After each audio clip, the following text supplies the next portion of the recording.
Picture this, a grand banquet hall, its stone walls dripping with candle wax shadows flickering as though the torches themselves whispered secrets. Imagine platters of meat steaming and glistening under golden spice, except history has told you a monstrous lie. For decades, we were taught that medieval people masked the taste of rotting flesh with mountains of costly cinnamon pepper and saffron.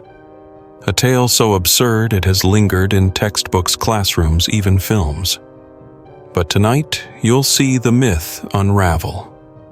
If you dare to uncover what was really hidden beneath the tablecloths of the past, subscribe now, because this journey into deception and truth will haunt you. This lie is not just careless storytelling. It is a shadow cast across centuries, a falsehood so stubborn it seeped into our collective memory. Teachers repeated it with certainty. Scholars smirked with superiority, and audiences swallowed it whole. But when you stop and think, would any sane person spend a fortune on spices more valuable than gold, only to sprinkle them on spoiled meat? That would be like draping a diamond necklace over a corpse. Illogical, unthinkable. Yet somehow we believed. The roots of this myth are buried not in the Middle Ages themselves, but in the minds of the Victorians. Imagine them, men in stiff collars, dust-covered spectacles perched on their noses, leafing through medieval recipe books. They saw saffron cinnamon pepper, and instead of imagining flavor, they imagined decay. Instead of culture, they imagined barbarity. To them, medieval people were brutish shadows, barely civilized, dressing up rot with glittering spice. This arrogance birthed a lie. But while Victorian scholars laughed at the past, real medieval kitchens told another story. In those smoky chambers, cooks preserved food with care. Salt bit into flesh, smoke curled around hams, ice cut from frozen lakes was stored in hidden chambers. The air was alive with craft and precision. These were not desperate people choking on decay. They were artisans of preservation, guardians of taste, centuries ahead of their reputation. Yet the myth grew fueled by the early 20th century. School books declared it truth. Films dramatized it with grotesque feasts, nobles tearing into greasy, suspicious meat while jesters laughed. It was cinematic. It was shocking. And so it stuck. The lie fit the narrative modern minds wanted, a past that was filthy, desperate, less clever than we are today. Believing the Middle Ages primitive made us feel superior. That is why this myth refused to die. But imagine the real medieval market square. The air thick with the smell of freshly slaughtered animals, the calls of butchers, the stern gaze of inspectors. Spoiled meat. It was outlawed, punished. A butcher caught selling rotten flesh faced humiliation, heavy fines, sometimes exile. The community knew that food meant life or death. They respected preservation because they had to. This was survival sharpened into science. Salt was their first weapon. Not the simple table salt you imagine, but precise, specialized grains chosen for each type of meat. Cod packed in salt could last years, traveling across oceans to feed empires. Smoking was their art, oak for beef, apple wood for pork, beech for fish. Each wood whispered its secret into the flesh, preserving not only the meat, but also the story of its origin. This was not desperation. This was mastery. And there was brilliance beyond salt and smoke. Confit meat simmered in its own fat, sealed beneath a golden layer that locked out air. Months could pass, and the flavor only deepened. Fruits were preserved in honey, vegetables dried beneath summer suns. Monasteries perfected jams and preserves long before they bore such names. Even ice was harvested, stored in carefully engineered houses that could keep it frozen through blistering summers. Does this sound like a people too crude to keep meat fresh? Now let's speak of spices not as desperate masks for rot, but as treasure. Saffron was worth more than gold. Pepper could pay rent for a year. Spices were entered into wills, guarded like jewels, traded along routes that shaped empires. To waste them on spoiled meat would be like setting fire to a chest of gold coins just to warm a bowl of soup. Absurd. Impossible. Spices were symbols of wealth, power, prestige. They were the crown jewels of cuisine. And here lies the fatal crack in the myth's foundation. If you were rich enough to buy spices, you were rich enough to buy fresh meat. If you were poor, you could not dream of touching saffron or cinnamon. No world existed where rotten flesh was disguised by treasure. The logic collapses, the lie burns away. Yet still, for over a century, we have believed it. Why? Because myths are comforting. They make the past seem foolish and us seem wise, but soon you'll see that the Middle Ages were far sharper than we dare admit. Close your eyes and step into a medieval kitchen. The smell of herb, sage, parsley, garlic hangs in the air. Copper pots bubble gently over crackling fires. A cook wipes his brow as he carefully balances flavors that would astonish any modern chef. These kitchens were not pits of desperation. They were laboratories of taste, where spices elevated dishes, not disguised corruption. In noble households, feasts became theater. Dishes arrived layered with spice, not because meat was rotting, but because every grain of pepper, every thread of saffron was a display of power. To serve such dishes was to declare wealth, to whisper to guests, "I own what others only dream of touching." It was culinary politics as much as pleasure. But let us descend again into the marketplace. There, a butcher sharpens his blade. Town inspectors circle. He knows the laws sell bad meat and shame will follow. A fine could bankrupt him. Worse, public humiliation awaited a spectacle where his spoiled wares were burned before jeering crowds. In some towns, punishments were harsher still. Reputation was everything. Rotten meat could ruin a life. Even ordinary families had standards. Records show customers inspecting cuts, demanding freshness. Housewives complained openly if meat was not up to standard. People knew the danger of decay, knew that food poisoning could kill as swiftly as any sword. They would not risk their children's lives for the sake of a cheap meal. The myth collapses under the weight of common sense. Consider this irony: medieval people, often mocked as crude, may have eaten fresher meat than many of us today. Their animals were raised nearby, slaughtered locally. No long journeys wrapped in plastic, no days sitting in supermarket refrigerators. They saw where their food came from, often raised it themselves. When the blade fell, the meat was fresh, sometimes fresher than what lies in your kitchen now. And when leftovers remained, they were transformed. Sausages, pâtés, dried meats, all crafted with care. These were not afterthoughts, but delicacies. Generations later, we still savor their descendants in charcuterie boards, salamis, and cured hams. What began as preservation became artistry. Out of necessity grew tradition, and out of tradition came flavors that defined Europe's cuisine. Now imagine the absurdity of the lie once more. Would a lord seated in his great hall beneath banners and chandeliers pour saffron worth a horse over meat unfit for dogs? Would a queen proud of her gardens and ponds tolerate rot on her golden platters? It is unthinkable. Wealth demanded the finest ingredients, not the cheapest deceptions. The truth is sharper still. Medieval food culture was not chaotic but regulated, organized, inspected, and perfected. Guilds enforced rules. Butchers followed codes. Cooks followed recipes written in elegant Latin and French, blending spice like alchemists. These were people who valued flavor, safety, and pride. To them, food was civilization itself. So why does the myth endure? Because it flatters us.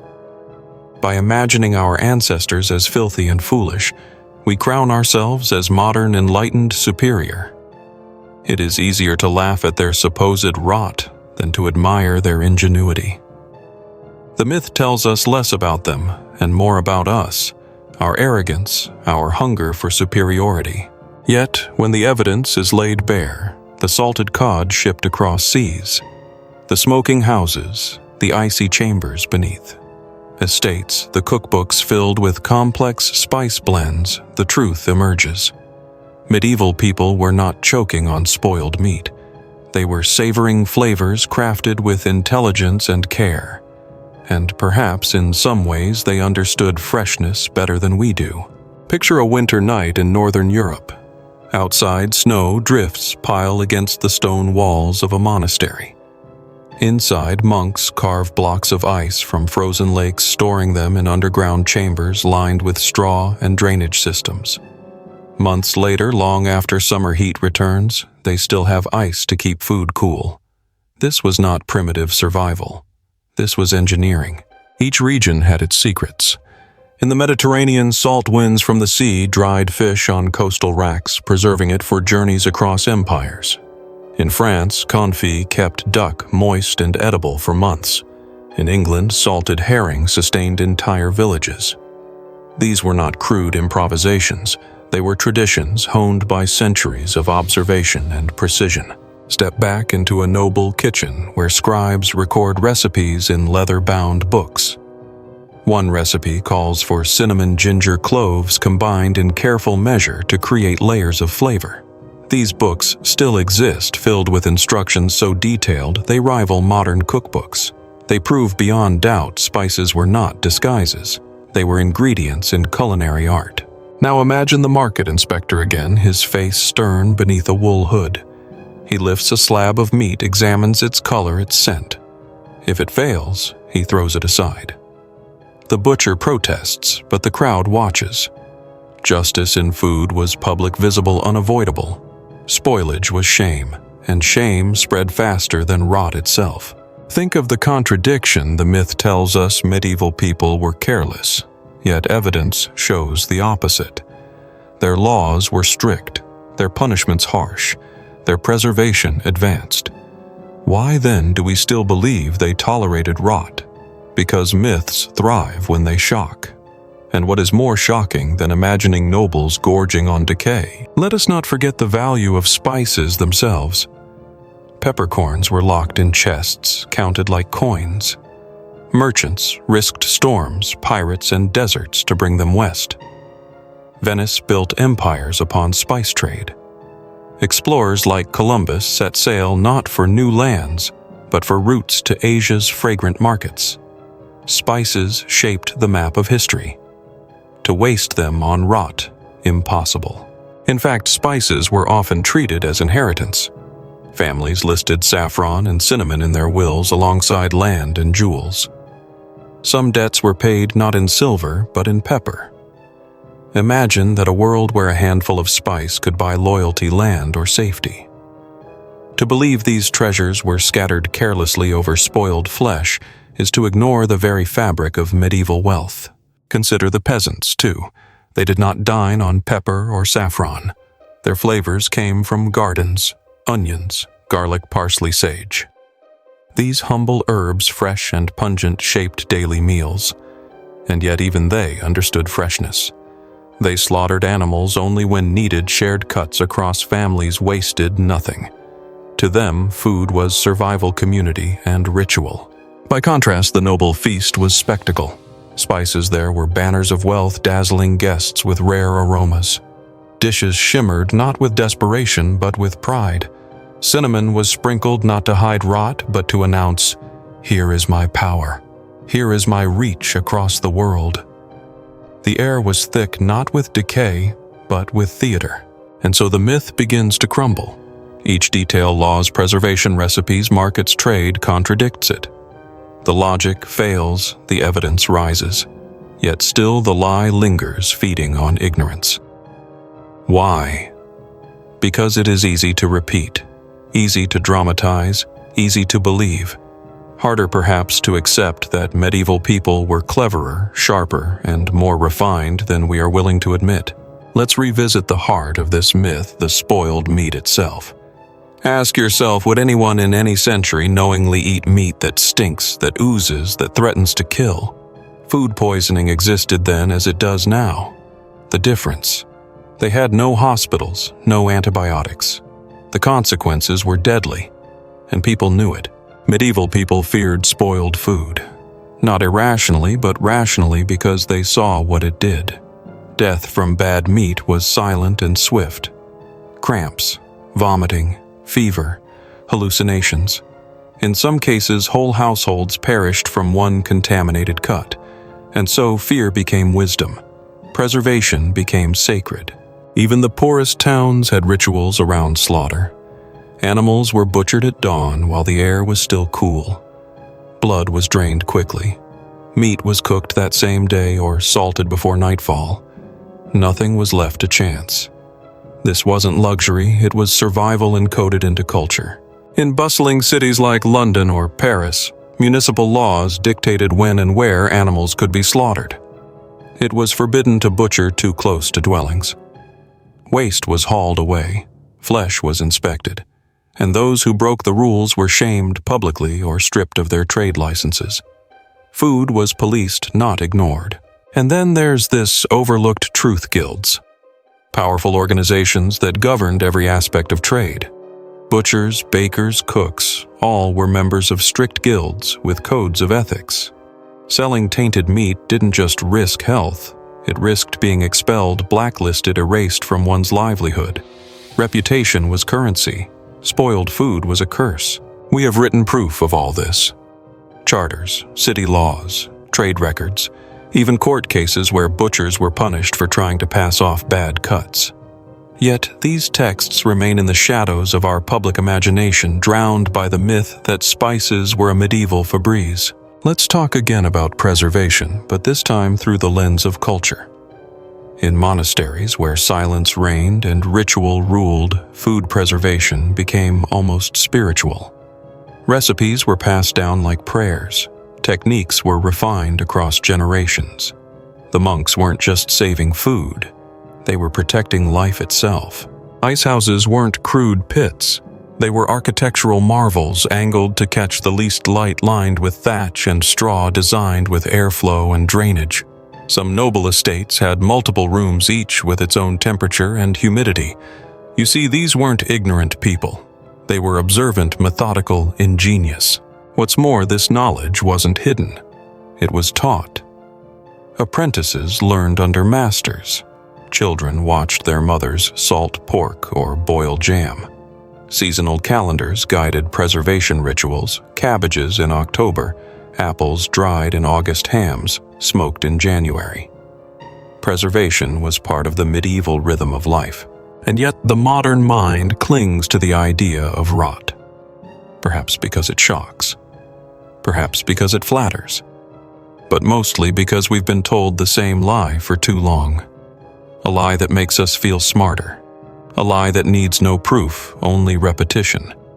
But repetition doesn't make truth. It only deepens the fog.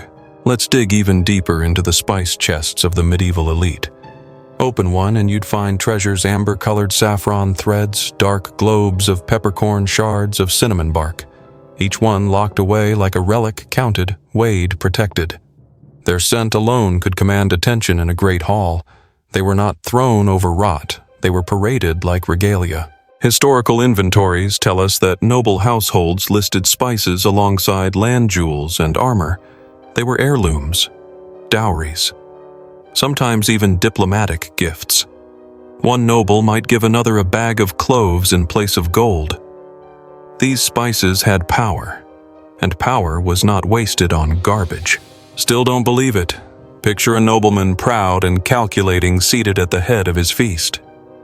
He raises his hand and a servant brings out a dish sprinkled with nutmeg so precious that an ounce could buy 10 chickens. Would this lord allow that spice to touch spoiled meat? Would he risk sickness before his guests, or worse, humiliation? Even the idea of masking rot is absurd when you examine how spices work. They enhance. They don't erase. Pepper can't hide the stench of decay. Cinnamon can't cover slime. Cloves can't stop sickness. This lie survives not because it makes sense, but because it's dramatic. And we love drama more than logic. Yet logic remains. Hard, cold, and undeniable. If spices were currency, they wouldn't be burned on trash. If meat was dangerous, it wasn't eaten. If people cared about their health, and they did, they wouldn't gamble with their lives. The entire foundation of the myth crumbles under the weight of evidence. By now, you're probably wondering, so where did it all go wrong? Why did this lie become so widespread, so stubborn, so untouchable? The answer lies in the Victorian imagination, a place filled with gaslight soot and self-importance. It was they who crafted the caricature of the dirty, desperate medieval fool. Victorian historians saw spice in a 14th century recipe and scoffed.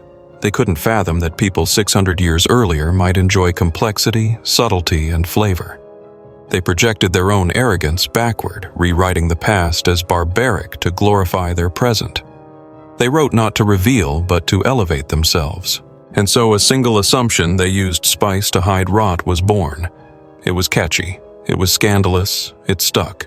It leapt from one textbook to another, from lectures to documentaries, from factoids in classroom corners to scripts in period dramas.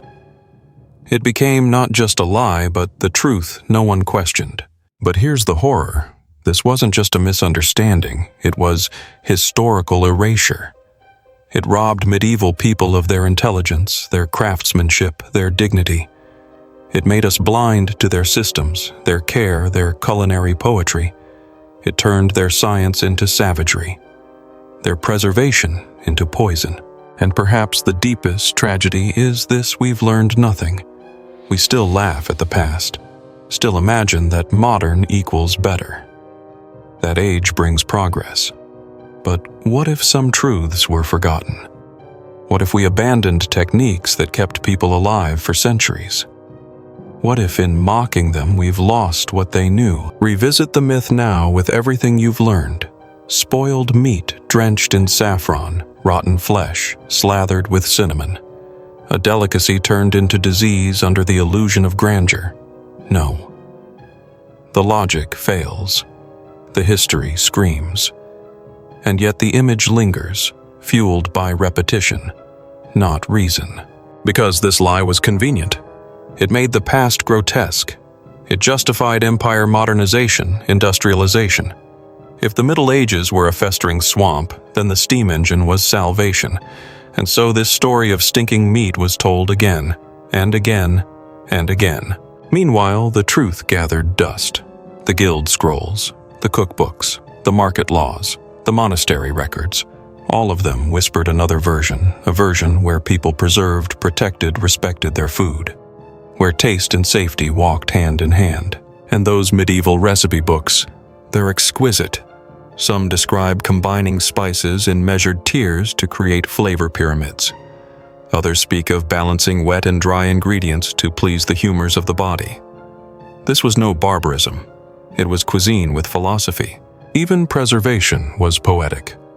A layer of fat to seal in duck, a pinch of salt to tame the wildness of game, a prayer spoken over a hung ham in a monastery cellar.